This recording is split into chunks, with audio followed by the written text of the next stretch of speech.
赤コーナー164センチ46.459 11戦11勝無敗大阪府豊中市出身ノックアウトブラック女子アトム級チャンピオンキューティーストライカーパンチャー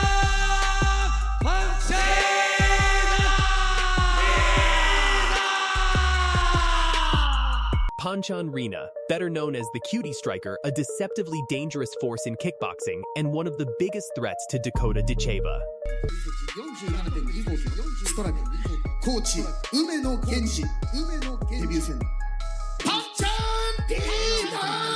Reena Okamoto.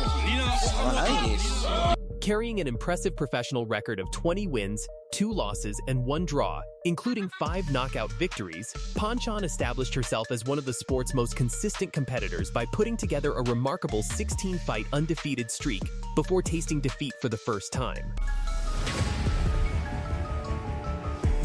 笑顔とともに入場してきたのはキックボクサーパンチャン・リナ。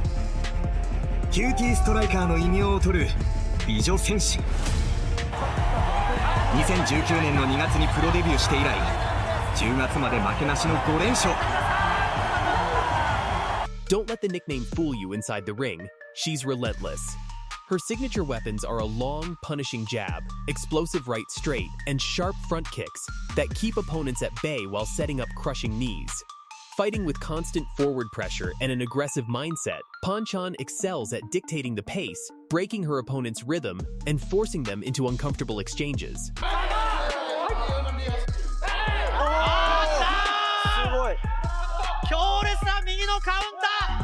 If Dakota Ditcheva underestimates the precision, pressure, and experience of the Cutie Striker, she could find herself facing one of the toughest challenges of her career. Born Reena Okamoto in Toyama, Osaka, Japan, Panchan Rina started her combat sports journey relatively late at the age of 21. Unlike Dakota, who grew up in a family of martial artists and began training in Muay Thai, kickboxing, and Brazilian Jiu-Jitsu from a young age, Reena discovered kickboxing almost by chance while moving to Tokyo for a fresh start. What began as a way to stay fit quickly evolved into a full-blown career.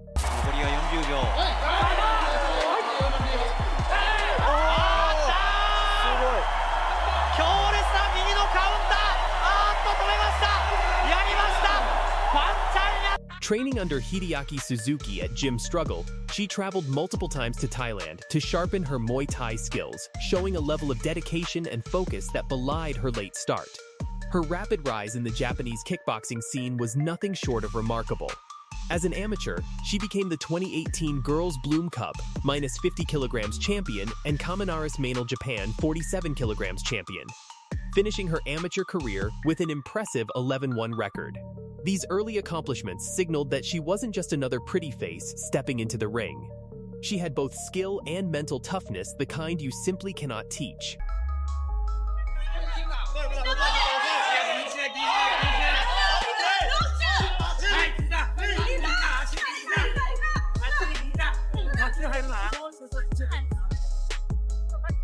Now let's talk about the numbers, because the numbers tell a story all by themselves. Along the way, she captured multiple titles across different weight classes, including the Knockout Black Female Atomweight Championship and the Knockout Black Female Minimum Weight Championship. Winning titles in 2 separate divisions proves one critical thing. Her dominance is not limited to one weight class. She can go up, adjust, and still impose her will. She was showing a lot of heart.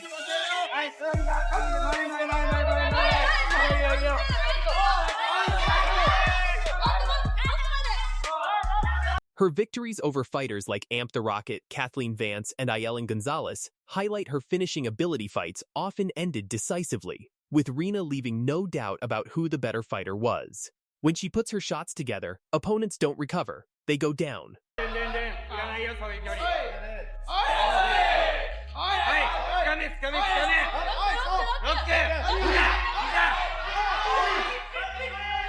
So what makes Panchan Rina such a genuine threat? It comes down to her style, and her weapons are specifically designed to exploit weaknesses in fighters who like to stand and trade. Reena is highly aggressive. She does not wait for her opponents to make mistakes. She creates them. Her weapon of choice starts with the jab, a long, powerful jab that sets up everything she does. It controls distance, disrupts timing, and forces opponents to react. Once she's established that jab, she opens up with her right straight, and that right hand carries serious knockout power. 5 stoppages on her record doesn't sound like many until you watch her fights and realize she is regularly going the distance against elite competition and choosing her spots to finish.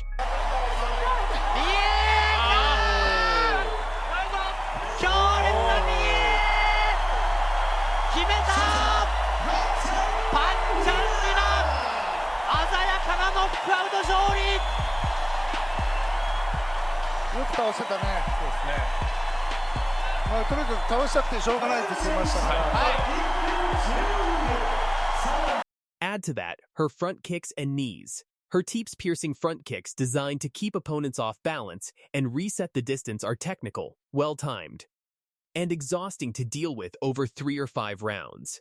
Her knee work up the middle is another tool that wears opponents down, especially when she gets them pressured against the ropes or in a clinch. What ties it all together is her balance. Watch her move in the ring. She maintains composure while throwing combinations, rarely leaving herself open to counters.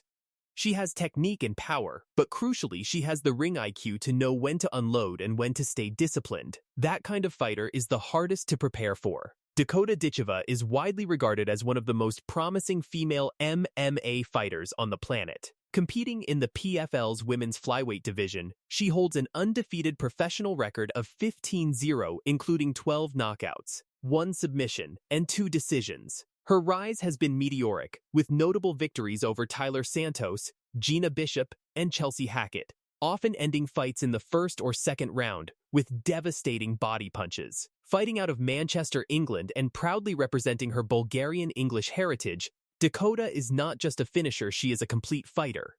Her style relies on aggressive striking, relentless pressure, and the ability to dominate her opponents in both the stand-up and ground phases. She is particularly known for her body shot knockouts, which have become her signature, that liver shot combination that drops opponents before they even realize what hit them. Dakota has also cultivated a massive international reputation, not only for her in-cage performances but for her personality and her undeniable flair. She celebrates like a true Manchester City fan and carries herself with the confidence of someone who knows exactly what she is capable of. At 5'8", Dakota has a significant reach advantage over most of the flyweight division. She uses that height, her range, and her timing to keep opponents where she wants them, and when she moves in, fights are usually over quickly. Now here is the question everyone actually wants answered. Can Panchan Rina beat Dakota Ditcheva? Stylistically, this is one of the most interesting matchups you could build on paper. Both fighters are aggressive strikers who like to dictate pace and impose their game plans. But the key difference is where that aggression plays out. Rina is a pure kickboxer, a specialist who has spent years perfecting her craft within the rule set. Dakota is an MMA fighter who translates her striking into a world where takedowns, submissions, and ground and pound are also on the table. In a pure kickboxing or Muay Thai context, Rina's jab and right hand would make for a fascinating puzzle for Dakota. That long jab especially, it could disrupt Dakota's rhythm and make it difficult to close the distance and do her best work. Rina's front kicks would be designed to keep Dakota at range, and if she could prevent Dakota from getting inside, she neutralizes one of Dakota's most dangerous weapons. But here is the thing. Dakota has been tested. She has faced fighters who came in with big records, trash talk, and genuine belief that they could end her unbeaten run. She has come through every single one of those tests. When her opponent crossed the line before the fight, crossing a personal line, saying things about Dakota's family, Dakota didn't crumble. She answered the only way fighters answer, inside the ring. さあ来るところカウンターで今度は右さあ1ラウンド Oiwara believed her 18 years of traditional karate experience would give her a major advantage inside the cage against Kimura. そして対する荻原愛がとにかくパンチで私は倒したんだとそういうことを言っています。荻原選手はね、重心低く倒せる右のパンチ持ってるので、激しいパンチの打ち合いを期待できる試合なのかなとは思ってます。そう、インローから今右が決まった。Confident in her striking power and years of training, she thought she could overwhelm and destroy her opponent. However, Mona Kimura came into the fight with a different plan. In a dramatic turn of events, Kimura exposed Ogiwara's mistakes and capitalized on an opening in the second round. 対する荻原愛がとにかくパンチで私は倒したんだと、そういうことを言っています。 After catching Ogiwara out of position, Kimura landed a devastating head kick that led to a technical knockout, KO, proving that experience alone is never enough inside the cage. To understand why this finish meant something, you have to understand who Ogiwara was walking in as. 18 years of traditional karate is not a casual background. That is a lifetime of repetition, of drilling technique into muscle memory, of building the kind of striking instincts that most combat sports athletes never fully develop. Ogiwara had not stumbled her way into a K1 card. She had earned her spot with a foundation that commanded respect. And she arrived against Kimura with genuine belief that her power and her experience would expose a fighter who had only been a professional kickboxer for a matter of months. The plan was straightforward. Close the distance, impose her physical presence, and overwhelm a young opponent before Kimura could settle into her rhythm. She had seen the sidekick, she had seen the highlight finishes, and she had decided that with the right game plan and the right aggression, she could walk through it. It was a reasonable read. It was also completely wrong. Mona Kimura was not the kind of fighter you could plan for simply by watching films and deciding to be more aggressive. She started karate at 4 years old and won 7 consecutive All-Japan Junior Karate Championships before she had finished grade school. She added boxing in 4th grade, claimed the JBC Junior Featherweight Championship in 2019, and represented Japan at the 2022 IBA Women's World Boxing Championships in Istanbul. Her amateur career covered multiple disciplines before she ever threw a professional kickboxing punch. In April 2024, she walked away from boxing, joined K1 gym Muro Team Tiger, and rebuilt herself as a kickboxer from the ground up. 7 months later, she was a professional. The sidekick, the technique that fans and analysts had started calling the Mona kick, had appeared in Fight 1, Fight 2, and Fight 3. By the time K1 matched her with Ogiwara, she was already 3-0, with 2 stoppages inside 2.5 minutes combined. What made Kimura dangerous was not just the technique, it was the composure. She did not fight like someone 3 fights into a professional career. She controlled distance with the calm of a veteran, reset under pressure without panic, and punished every forward commitment her opponents made. That was the fighter Ogiwara was walking into. When the bell rang, Ogiwara came forward exactly as expected. She pressed early, looking to use her physical presence and her striking power to make Kimura uncomfortable. The plan was aggression close the gap, take away the range that made the sidekick effective, and force Kimura into exchanges where karate power could make the difference. Kimura had seen that plan before. From her southpaw stance, she planted and responded immediately. The sidekick came out fast and snapping, stopping Ogiwara's forward momentum and pushing her back to range before she could get her own offense established. Every time Ogiwara tried to close, there was something sharp waiting for her at the end of her step. The left straight followed the sidekick with timing that disrupted Ogiwara's rhythm and forced her to reset before she had settled into anything. Round 1 played out on Kimura's terms. Ogiwara pressed, Kimura controlled.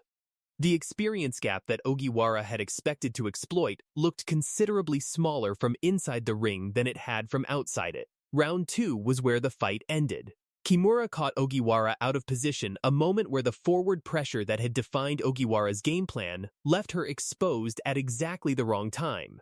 Kimura read the opening and launched a devastating head kick that landed clean and landed hard. The impact was immediate. Ogiwara went down, and the referee had seen enough. TKO, Round 2. The 18 years of traditional karate experience had run out of answers, and Mona Kimura had run out of patience. The scorecards and the stoppage tell part of the story. The manner of it tells the rest. Ogiwara was not a soft matchup manufactured to make Kimura look good. She came in with credentials, with a real background, and with a genuine belief that her experience was going to matter. Kimura made that experience irrelevant within 2 rounds. That is becoming a pattern. In her debut against Oiwara at Crush 167, she finished the fight in 92 seconds.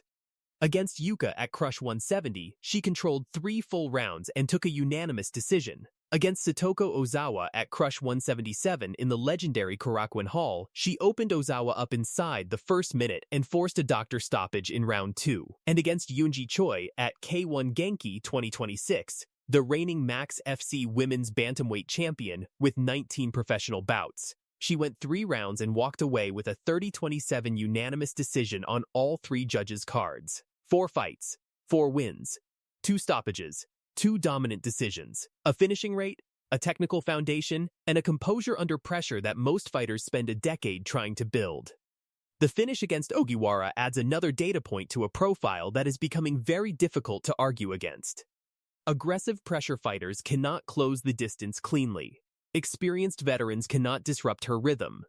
Champions with 19 fights behind them cannot find an answer for the timing, and a karateka with 18 years of training could not walk through the sidekick no matter how confident she was walking in. The K1 flyweight division is now facing a question it does not have a clean answer to.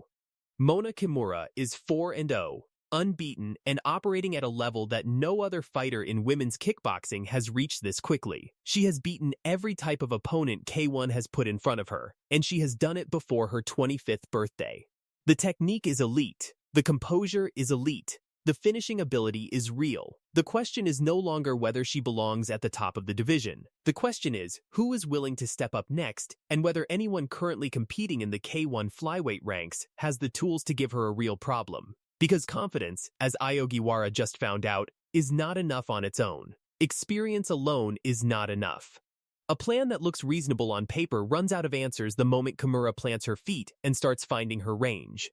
And once she finds it, the evidence across 4 professional fights suggests she does not give it back. The K1 flyweight division has a serious problem. Her name is Mona Kimura, and she is only getting started.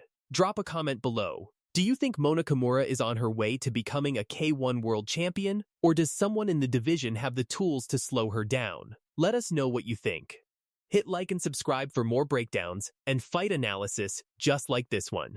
We will see you in the next one. I'm a fan of the best fighters in the world getting together, and whatever we have to do to facilitate that, that's what I want to see happen. There's one who's really interesting. She's terrifying. Her mindset, she's a great example. She's a gorgeous one. She looks like a model. Oh, here we go! Right on the money, baby. What a kick! Dakota Ditcheva, an undefeated force, lightning-fast striker, and a finisher who carries real knockout danger every time she steps into the cage. She is the biggest threat for Mona Kimura. Crashing in again. Oh, beautiful knee. Oh, the clinch is really working for Ditcheva. She gets the turn, another knee finds its way to the face of Sumiko Naga, and an elbow from Dakota. Naga can't take a lot of those knees. Every fight she enters feels like a storm waiting to explode, where one clean strike can end everything in seconds.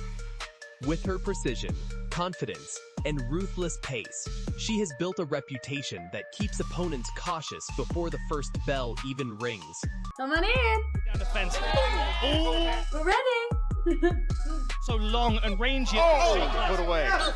Oh! Yeah. Oh! But standing on the opposite side of the rising hype is Mona Kimura, a name fueled by ambition and growing attention of her own. The tension between them is more than just records or stats, it's a collision of styles, presence, and pride. Training mind, body, and spirit to work as one. Oh! Dakota Ditcheva with the finish! Where Ditcheva brings raw finishing power and relentless striking pressure, Kimura represents the challenge of proving she belongs in the same conversation. If their paths ever cross, it won't just be a fight, it will be a defining moment where reputation, dominance, and momentum are all put on the line under the brightest lights. Regina's doing a great job of staying, keeping her back against the fence. There's a club and a right hand. Oh, another one! Big one! Dakota Ditcheva, right hand and a hammer fake! Another knockout for Dakota Ditcheva! So let's break it down. 2 fighters, 2 completely different worlds of combat sports. And one question everybody wants answered. Is Mona Kimura the next Dakota Ditcheva? Or could she even be the one to end her undefeated run? Oh, very difficult to put away. Oh! Yeah, and a power. Oh! Right. round! Dakota Ditcheva with the third round! Before we go further, quick reality check. As of now, these two have never fought, never been booked against each other, and compete in different organizations under different rule sets. This breakdown is a hypothetical what if so. Let's get into why people are even asking the question. To never fuck nobody without telling me. By Ditcheva. Right back. Oh, big knees. Let's start with the woman holding the